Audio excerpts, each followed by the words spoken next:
আল্লাহ তাআলা সাইয়েদনা ইব্রাহিম আলাইহিস সালামকে বললেন যে, ইব্রাহিম, এবার আরো বড় একটি কাজে তোমাকে অ্যাসাইন করব, বড় একটি মিশনে পাঠাবো।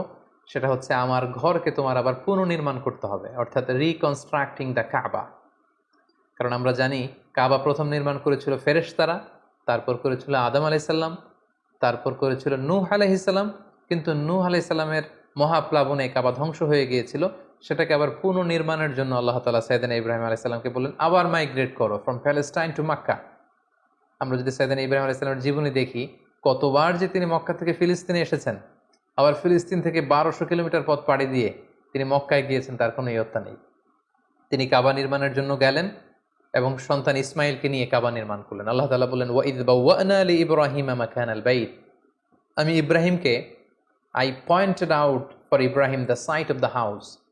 কাবা ঘরের সাইটটা আমি দেখিয়ে দিলাম, এটা কতটুকু উঁচু হবে, কতটুকু দৈর্ঘ্য হবে, কতটুকু প্রস্থ হবে, তার সবটুকু আমি ইব্রাহিমকে বুঝিয়ে দিলাম। সাইয়েদনা ইব্রাহিম আলাইহিস সালাম সাইয়েদনা ইসমাইল আলাইহিস সালামকে নিয়ে কাবা নির্মাণ শুরু করলেন। ছোট্ট ছেলে ইসমাইল পাথর কেটে এনে বাবার কাছে দেয়।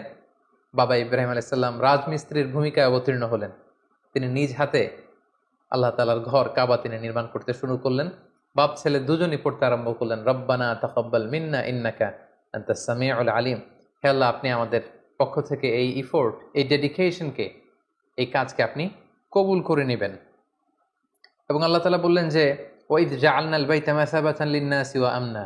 আমি এই কাবা ঘরকে, ইব্রাহিম ইসমাইলের পদধূলি ধন্য এই কাবা ঘরকে গোটা বিশ্বের মানুষের মিলন কেন্দ্র বানালাম। যেটা আমরা হজ উমরার সময় দেখি, more than 2 million Muslims they gather together in কাবা।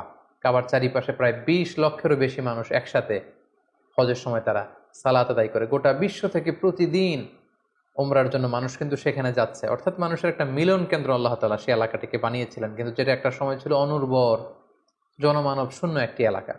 এবং আল্লাহ তাআলা আমাদেরকে আদেশ করলেন, ওয়াত্তাখিযু মিন মাকামি ইব্রাহিমা মুসাল্লা। তোমরা ইব্রাহিমের দাঁড়ানোর জায়গাকে সালাতের জায়গা বানাও।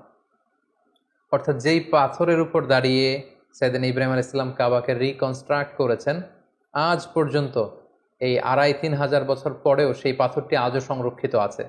আপনারা হজ উমরা যারা করেছেন তারা দেখেছেন, সেই পাথরটির চারদিকে সেটা সংরক্ষিত আছে। সাইয়েদনা ইব্রাহিম আলাইহিস সালামের ফুটপ্রিন্ট সেখানে আছে, পায়ের ছাপ আছে।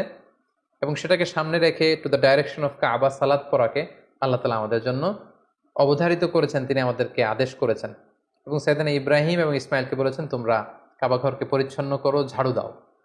সাইয়েদনা ইব্রাহিম আলাইহিস সালাম সফলতার সাথে কাবা পুনর্নির্মাণের এই মিশনটাও সম্পন্ন করলেন। সম্পন্ন করে তিনি কায়মনোবাক্যে আল্লাহ তাআলার কাছে একটা দোয়া করেছিলেন, ঐতিহাসিক দোয়া। তিনি বলেছিলেন, রব্বানা ওয়াবআথ ফীহিম রাসূলান। হে আল্লাহ, এই মক্কা